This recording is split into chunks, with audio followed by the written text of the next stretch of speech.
নমস্কাৰ মই ভাস্কৰ জ্যোতি বৰাই আপোনালোক সকলোকে আৰৰ কথালৈ স্বাগতম জনাইছো। বিহাৰ নিৰ্বাচনৰ বহুমাত্ৰিক দিশ আছে। বিহাৰৰ এইবাৰ নিৰ্বাচন তাৎপৰ্যপূৰ্ণ। পূৰ্বৰ নিৰ্বাচনতকৈ বিহাৰৰ নিৰ্বাচন পৃথক। সেই দিশ বহু দিশ আছে, যি কথা ইতিমধ্যে আমি আৰৰ কথাত আলোচনা কৰিছো। আজি আমি বিহাৰৰ নিৰ্বাচনী ৰাজনীতিৰ কেতবোৰ দিশ চাব বিচাৰিছো। বিহাৰৰ নিৰ্বাচনী ৰাজনীতিৰ ইতিহাস চাব বিচাৰিছো। নিৰ্বাচনী ৰাজনীতিৰ পৰিক্ৰমা চাব বিচাৰিছো। সেই পৰিক্ৰমাৰ পৰিপ্ৰেক্ষিতত এইবাৰৰ বিহাৰৰ নিৰ্বাচন কোন দিশে গতি কৰিব সেয়া হৈ পৰিছে লক্ষণীয়।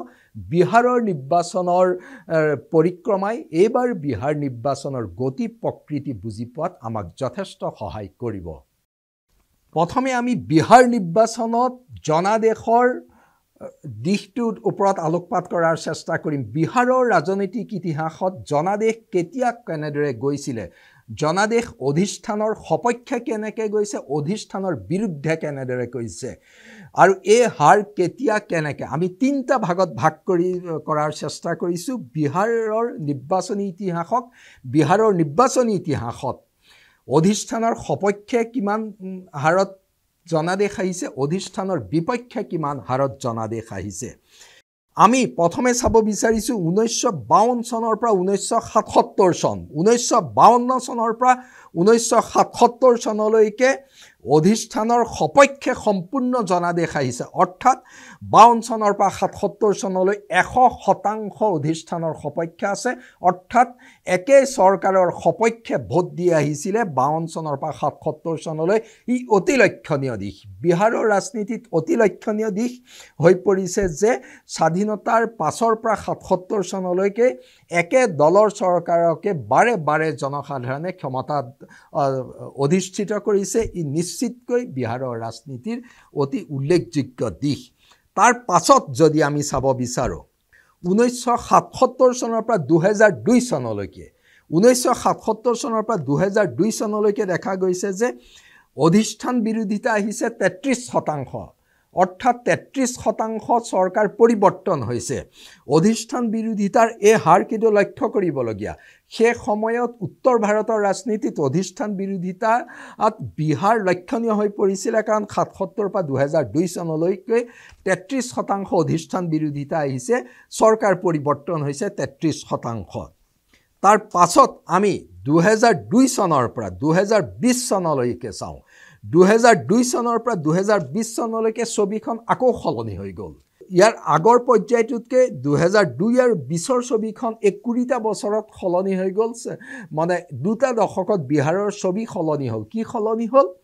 কাৰণ মোটামুটি অধিষ্ঠানৰ সপক্ষে জনাদেশ আহিবলৈ ল'লে।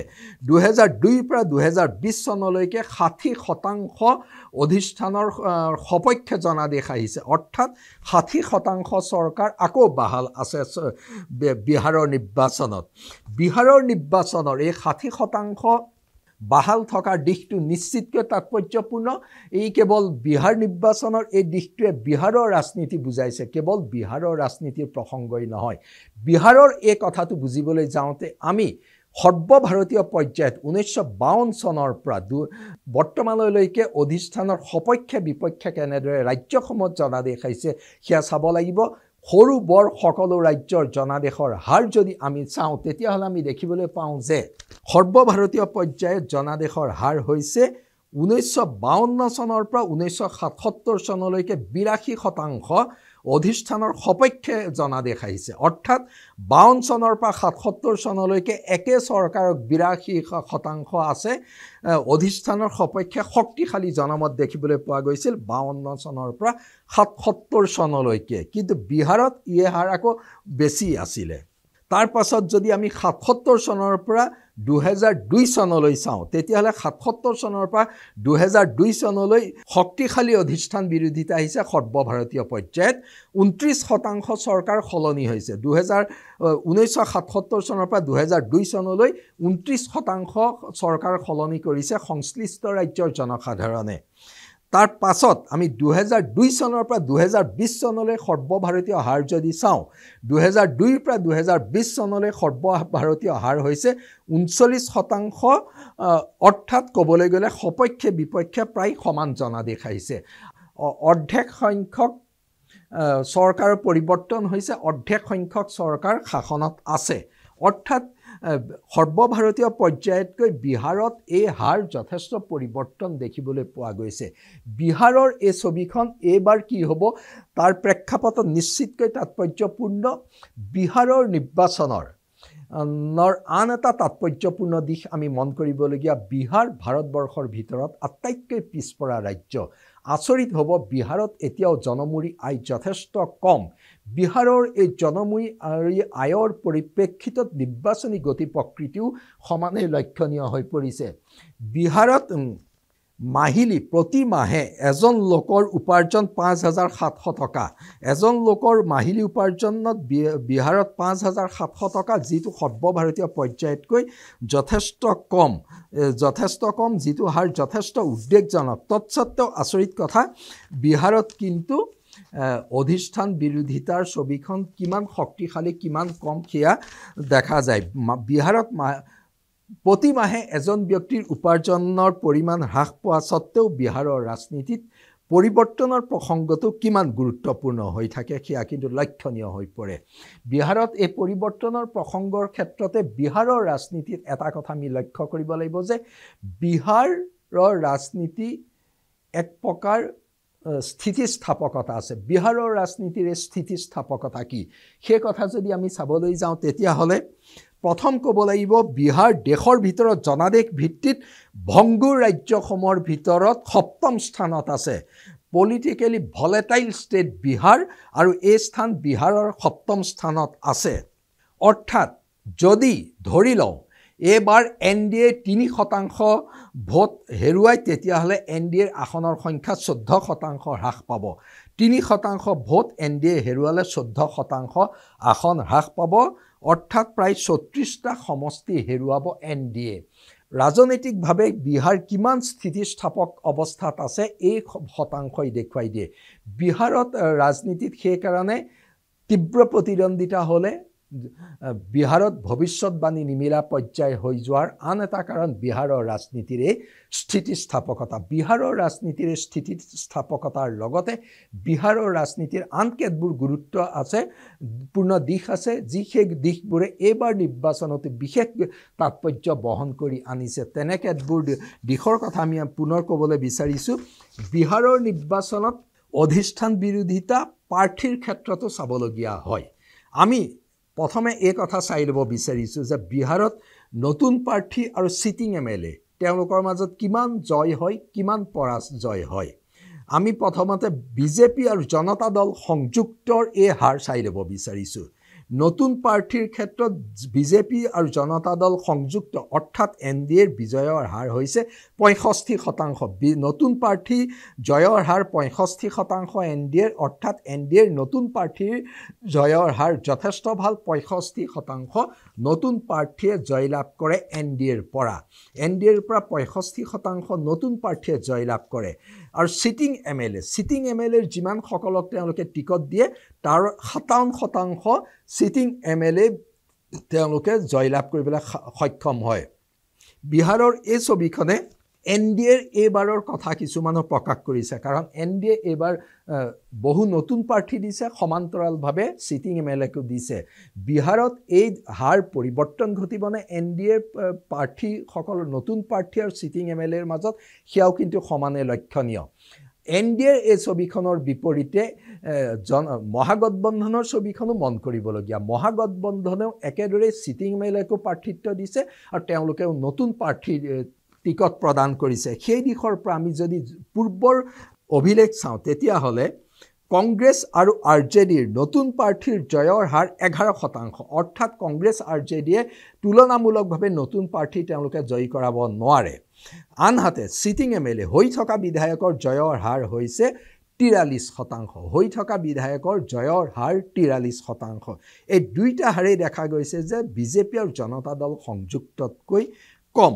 জনতা দল সংযুক্ততকৈ যথেষ্ট কম। এইবাৰ ইয়াৰ পৰিৱৰ্তন হ'বনে?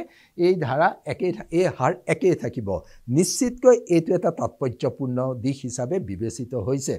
বিহাৰৰ নিৰ্বাচনত এইবাৰ আন এটা তাৎপৰ্যপূৰ্ণ দিশ হৈ পৰিছে যে বিহাৰ বিধানসভা নিৰ্বাচনত আটাইতকৈ কম পৰ্যায়ত ভোট হৈছে, মাত্ৰ 2টা পৰ্যায়ত ভোটদান হৈছে এইবাৰে 2টা পৰ্যায়ত নিৰ্বাচন অনুষ্ঠিত হৈছে বিহাৰ।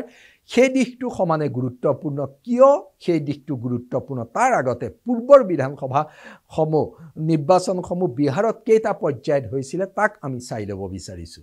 বিহাৰত নিৰ্বাচনৰ পৰ্যায় 2025 চনত 2টা পৰ্যায়ত নিৰ্বাচন অনুষ্ঠিত হৈছে, 2020 চনত 3টা পৰ্যায় আছিলে, 2015 চনত 5টা পৰ্যায় আছিলে, 2010 চনত 6টা পৰ্যায় আছিলে। 2010ত 6টা পৰ্যায়ৰ পৰা আহি ক্ৰমান্বয়ে কমি 6, 5, 3 আৰু 2টা পৰ্যায়ত বিহাৰত এইবাৰ নিৰ্বাচন অনুষ্ঠিত হৈছে। নিশ্চিতকৈ 2টা পৰ্যায়ত হোৱা নিৰ্বাচনৰ কি গুৰুত্বপূৰ্ণ দিশ থাকিব পাৰে সেইটো প্ৰশ্ন আহিব পাৰে। আছে, অতি তাৎপৰ্যপূৰ্ণ দিশ আছে, সেই কথাও আমি ক'বলৈ বিচাৰিছোঁ। বিহাৰত দীঘলীয়া নিৰ্বাচন হ'লে কেনেকুৱা ফলাফল আহে আৰু নিৰ্বাচন চমু পৰিসৰত হ'লে কি প্ৰভাৱ পৰে, অৰ্থাৎ নিৰ্বাচনী প্ৰচাৰ দীঘলীয়া হ'লে কি প্ৰভাৱ পৰে, নিৰ্বাচনী প্ৰচাৰ 2টা পৰ্যায়ত হ'লে কেনেকুৱা প্ৰভাৱ পৰিব, সেই কথাও এইবাৰ নিৰ্বাচন বিশ্লেষকসকলৰ বাবে তাৎপৰ্যপূৰ্ণ হৈ পৰিছে। সেই কথাটো বুজিবলৈ যাওঁতে আমি বেছি দূৰলৈ নগৈ 2014 চনৰ লোকসভাৰ পৰিসংখ্যা কিছু চোৱা দৰকাৰ। 2014 চনৰ লোকসভাৰ পৰিসংখ্যা চালে বিহাৰৰ ৰাজনীতিত দীঘলীয়া নিৰ্বাচন আৰু দীঘলীয়া নিৰ্বাচনী প্ৰচাৰে কি প্ৰভাৱ পেলায় সেয়া দেখিবলৈ পোৱা যাব। 2014 চনৰ লোকসভা নিৰ্বাচনত NDAৰ ভোট দীঘলীয়া নিৰ্বাচনৰ ফলত কমিছিল নে হ্ৰাস পাইছিল, কমিছিল নে বৃদ্ধি হৈছিল? নিশ্চিতকৈ সেইটো লক্ষণীয় হ'ব। পৰিসংখ্যাই দেখুৱাই যে 24 লোকসভা নিৰ্বাচনত NDAৰ ভোটৰ হাৰ হ্ৰাস পাইছিলে বিহাৰত। বিহাৰত 7টা পৰ্যায়ত নিৰ্বাচন অনুষ্ঠিত হৈছিলে লোকসভা নিৰ্বাচন। আমি প্ৰতিটো পৰ্যায়তে কেনেদৰে ভোটৰ হাৰ হ্ৰাস পাইছে তাক দেখুৱাবলৈ চেষ্টা কৰিম। প্ৰথম পৰ্যায়ত 4.9% হ্ৰাস পালে, দ্বিতীয় পৰ্যায়ত 5.0% হ্ৰাস পাইছে, তৃতীয় পৰ্যায়ত 5.0% হ্ৰাস পাইছে, চতুৰ্থ পৰ্যায়ত 6.2% হ্ৰাস পাইছে, পঞ্চম পৰ্যায়ত 7.4% হ্ৰাস পাইছে, ষষ্ঠ পৰ্যায়ত 5.8% হ্ৰাস পাইছে, সপ্তম পৰ্যায়ত 7.3% হ্ৰাস পাইছে। নিশ্চিতকৈ এই তথ্য গুৰুত্বপূৰ্ণ, অৰ্থাৎ দীঘলীয়া নিৰ্বাচন হ'লে NDAৰ বাবে ক্ষতিকাৰক হৈ পৰে। আৰু 2024 লোকসভা নিৰ্বাচনত 7টা পৰ্যায়ত নিৰ্বাচন অনুষ্ঠিত হৈ যাওঁতে প্ৰতিটো পৰ্যায়তে NDAৰ ভোটৰ হাৰ হ্ৰাস পাই আহিছে। অৰ্থাৎ যিমানেই দীঘলীয়া প্ৰচাৰ অভিযান চলিছে সিমানেই NDAৰ বাবে বিপদজনক হৈ পৰিছে। আৰু বিহাৰৰ ইতিহাসত এইবাৰ আটাইতকৈ চুটি নিৰ্বাচন অনুষ্ঠিত হৈছে। এইবাৰ নিৰ্বাচনী প্ৰচাৰত এই কাৰকসমূহে কি ক্ৰিয়া কৰিব সেয়া লক্ষণীয় হৈ পৰিব। নিশ্চিতকৈ বিহাৰৰ নিৰ্বাচনৰ আমি উল্লেখ কৰা পৰিসংখ্যাকেইটা তাৎপৰ্যপূৰ্ণ। এই পৰিসংখ্যাৰ ভিত্তিত এইবাৰৰ নিৰ্বাচনৰ গতি প্ৰকৃতি লক্ষণীয় হ'ব। এইবাৰ নিৰ্বাচন যিহেতু তীব্ৰ প্ৰতিদ্বন্দ্বিতামূলক হৈছে, এইবাৰ নিৰ্বাচনত NDAৰ মহাগঠবন্ধনৰ মাজত তীব্ৰ প্ৰতিদ্বন্দ্বিতা হৈছে আৰু মাত্ৰ কেইশতাংশমান ভোটৰ ইফাল সিফালে বিহাৰৰ ছবি সলাই পেলাব পাৰে। বিহাৰৰ নিৰ্বাচনৰ এই সকলোবোৰ দিশে গুৰুত্বপূৰ্ণ।